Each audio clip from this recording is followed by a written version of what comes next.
Hello and welcome to Legion Outpost. You're thinking about getting into Star Wars Legion, wondering where to get started, what to buy, whether this is the game for you, especially if you're new or maybe you just haven't played since 2.6. Update. The new 1,000-point army size, the newly renamed 600-point skirmish size game, the recon size. Well, today I'm breaking down everything you need to know to get into the game or get playing the game again. This is the galaxy's greatest sci-fi tabletop game. And yes, that's a shot at you, Warhammer. I'll even help you avoid spending money like a Jawa at a garage sale. So first I want to answer, should you be getting into a tabletop gaming? Let's be real. Star Wars Legion is a tabletop game. It's more than just a game. It's a hobby. And it's a hobby with three parts. Collecting and building plastic space dudes. Some great models. Then, who wants to leave them all gray on the model table? Then it's painting your models. And then after that, after you get them all nice and painted, it's actually playing them. And then, I guess technically it's blaming the dice that you can't get a single save. You don't have to love all three aspects of the game, but you do need at least to really like two. Whether you like collecting and playing, or painting and collecting, or painting and playing, you need to kind of have an enjoyment from at least two of them to really enjoy the game. If you enjoy strategy games and yelling at the dice and having a time of congratulating them when they do something for you, then you're halfway there already. But to really get into Legion, you actually have to be able to play the game as well. So you have to ask yourself this then. How do I know if there's any players in my area?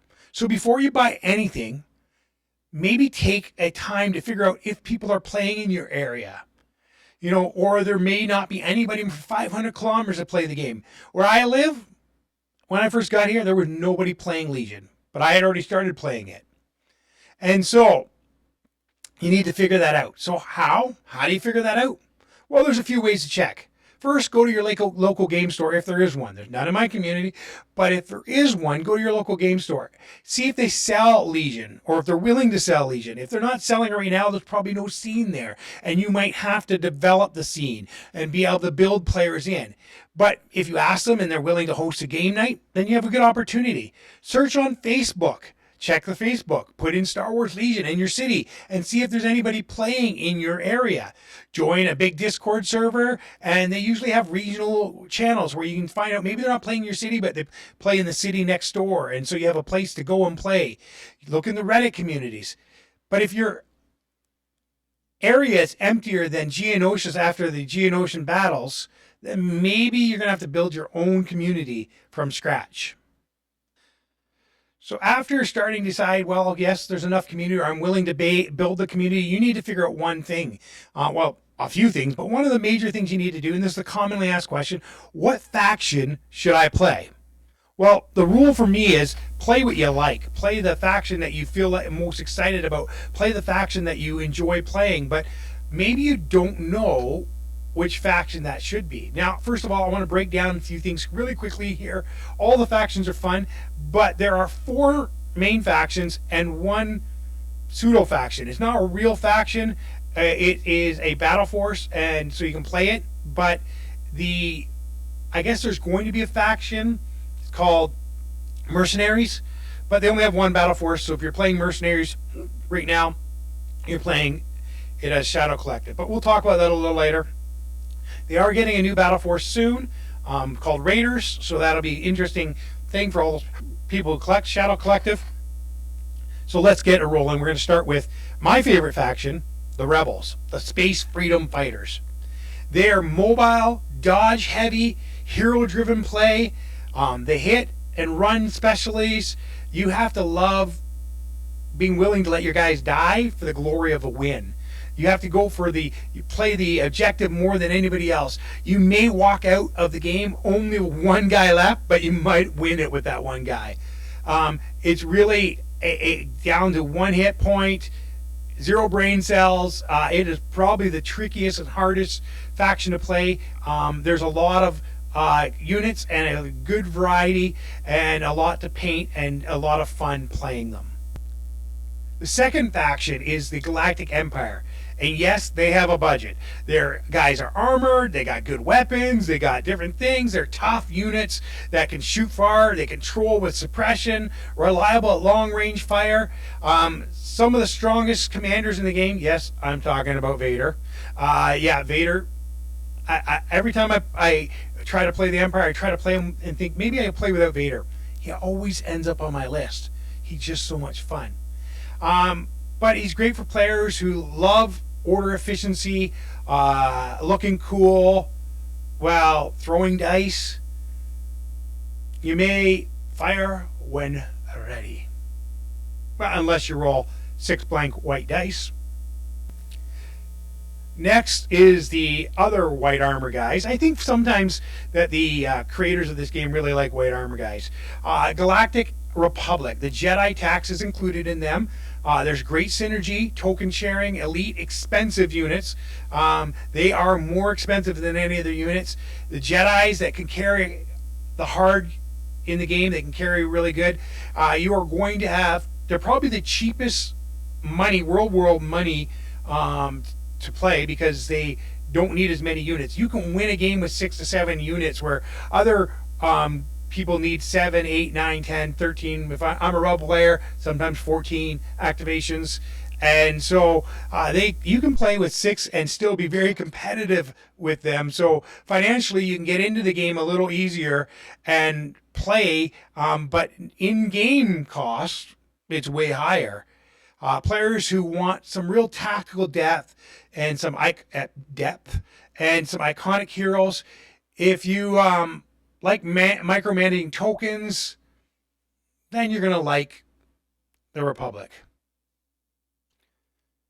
The final of the 4 real factions is CIS, droids, Roger, Roger, Roger, Roger. They're a ton of fun to play.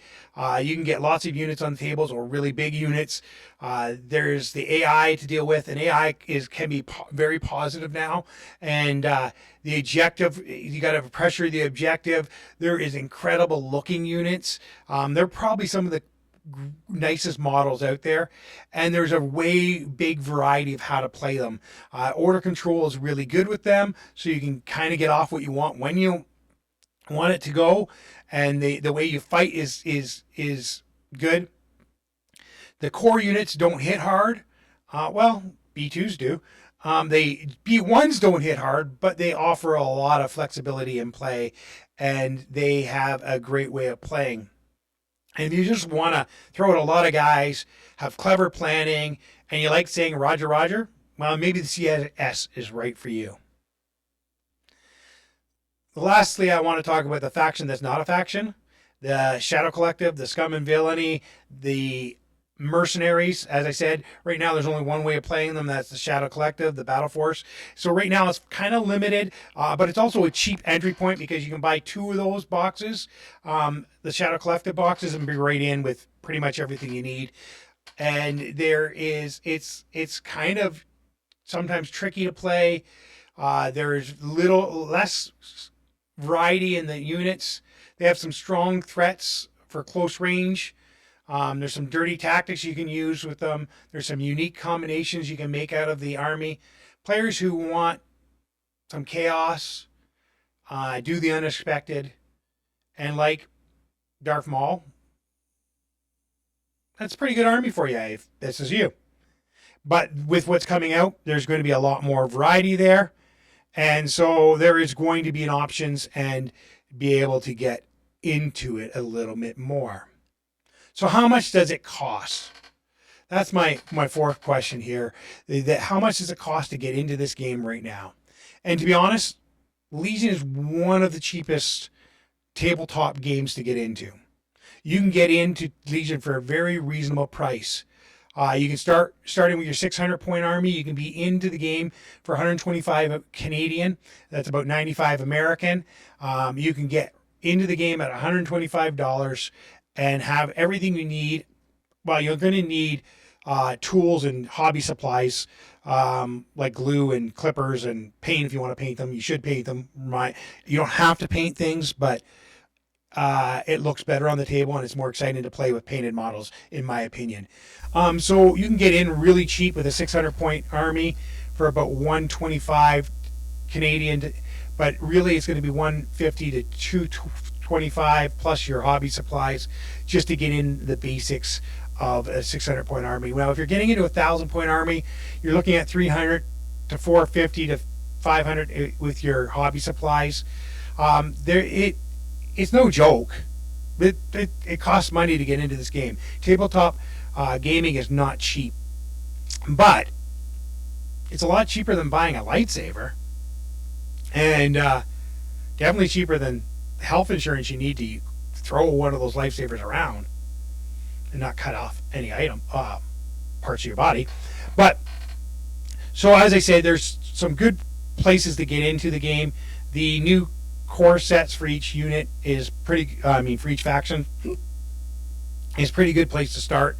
It gives you all the dice and the rulers and stuff like that, and gets you into a starting 600 point army. Each box comes with a 600 point army in it. So on the screen here, I'm going to show you a few different things. There are card packs up there. You can buy those if you have older models and you just want to upgrade your thing. You can buy them, but if you don't really care for the actual print, there is print and play for all the cards, which is really nice for those who want to save some money. You have some old models and you want to continue to play. It's a great way. I showed a picture of the starter set, which is I showed a picture of 2 starter sets there and some of the new Stormtroopers.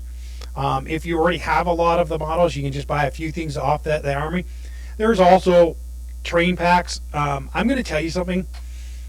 Train packs look kind of cool, but they're really a waste of money because they're so much easier and cheaper to get stuff from 3D printing. Their 3D printing is so available now that you can probably get a ton of things. Like these packs are cool and they look cool, but for value, the big one there is $160, and the smaller one is $65 or $75, and they for value for $150. If you already have a 3D printer, that's a lot of models. If you don't have a 3D printer or your friend has one, you can get it from there.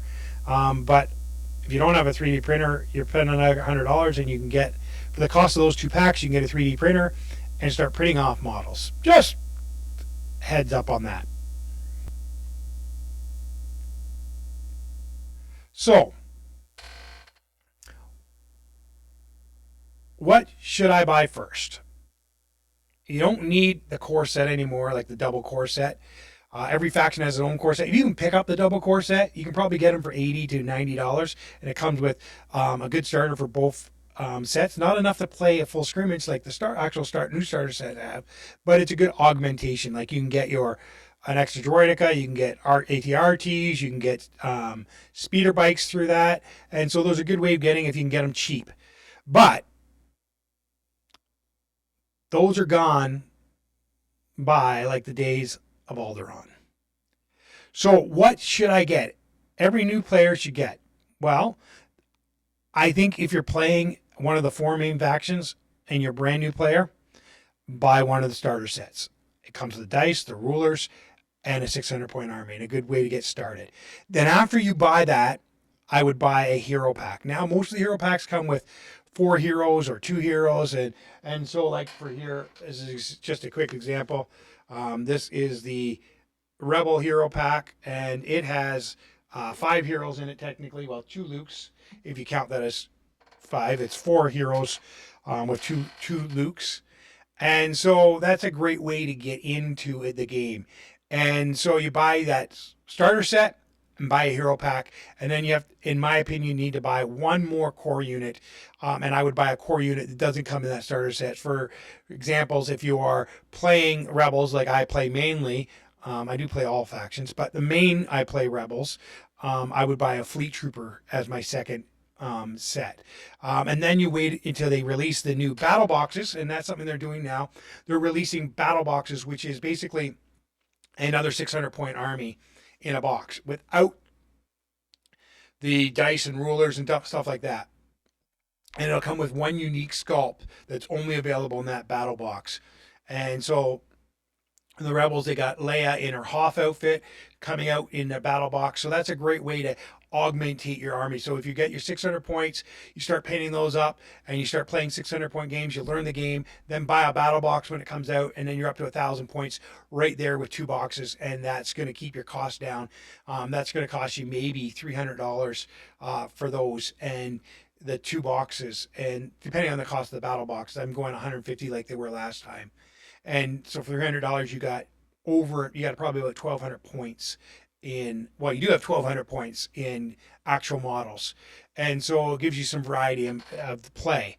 So once you figure out what specific faction you want, then you're going to figure out what you want to buy. And so, like, as I said, a good starting point for all of them is the army starter set, and then a core and a hero pack, and then wait for the battle box to come out. Empire, General Veers is a good hero to look for. Maybe an extra unit of stormtroopers that will help. For Rebels, as I said, that whole battle box, the battle box, and then the 4 hero box is a great way to start. And then I would buy fleet troopers. Republic, once you buy your battle box, I would wait for the Jedi Council. And all units now also have all main 4 factions have a customizable hero. And so those are great to get you customized, to give you more variety in your game. So buy a customized hero box as well, which gives you 2 heroes, or a hero and an operative for each of your factions. So that's a great way to augment your thing right away. And so Republic, battle box, your starter set, and then Heroes of the 501st is a good way to go. And customizable heroes, as I said. CIS, General Grievous on a wheel bike. He's just fun. Yeah, and he's good. Also, they have a hero, Leaders of the Separatists coming out, which is kind of cool with Admiral Trench. And, of course, you're going to want to buy some more B1s or B2s if you buy the new starter set. If you buy the old starter set and the new starter set, then you're pretty good with a good mix of what you have. Shadow Collective, there's only really one way to buy them, and that's the Shadow Collective battle box. I would recommend buying 2 of them. But coming out for Shadow Collective, on my screen you can see there is a new tank. It can be played by all factions, but it will be in the Shadow Collective. And there's weak A pirates. They can be played by all factions, but they are in the new Shadow Collective. Plus, they're starting their own faction soon with a new battle force, which is called the Raiders Battle Force. And so that'll be cool. And so it's a great way to get into the game. So again, my starting advice is start with 600 point, get used to the game, make sure there's people playing, don't overspend, don't go out and buy $300 worth of stuff. Don't try buying a whole faction in one day because that's going to put your wallet and your bank account in the dark side, or I guess the red lightsaber side.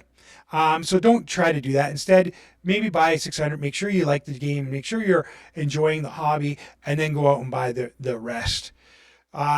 Is Legion for you? If you love Star Wars, you enjoy tactical gaming, or you want an excuse to argue with dice, then yes, Legion is absolutely for you. With the new rules and the more dedicated AMG to putting out stuff, a lot of stuff, they're showing us they're really dedicated to putting out a lot of stuff, and they're really working on the balance. They have 2 balancing times each year, which means the game's going to have a great play ability to it, and it'll keep the game fun for everyone because it'll be about. It's never going to be perfectly balanced. No game is, but it is growing, and it's exciting times to be involved in Star Wars Legion. But if you want a quick 20-minute board game, Legion isn't for you.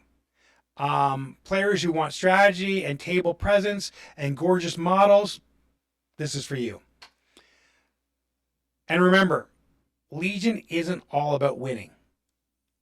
Legion is about rolling dice and hoping you get a save. Especially as a role player. There's always hope that you'll get a save from a t-shirt save. As we all know, rebellions are built on hope. Thanks for watching, and if this helped you in any way, hit the like button, subscribe. There's always more Legion content coming on its way. Down in the comments, tell me what faction you want to play. If if you're already playing a faction, what other faction you might be interested in starting into, and any of the new models or anything that you've seen have they piqued your interest? Have they got excited for playing Legion again? Maybe you've been sitting back and waiting for something, and you saw it come out now and you're excited to get back into Legion. Let me know, and if you have any questions about how to get started in Legion, how to grow your community in Legion, hit me up. I always answer every comment that I see, and so I'm always helping the Legion community build. Thank you guys. As always, may the Force be with you. And there's more content to come as soon as I can get past this blockade that is blocking me right now.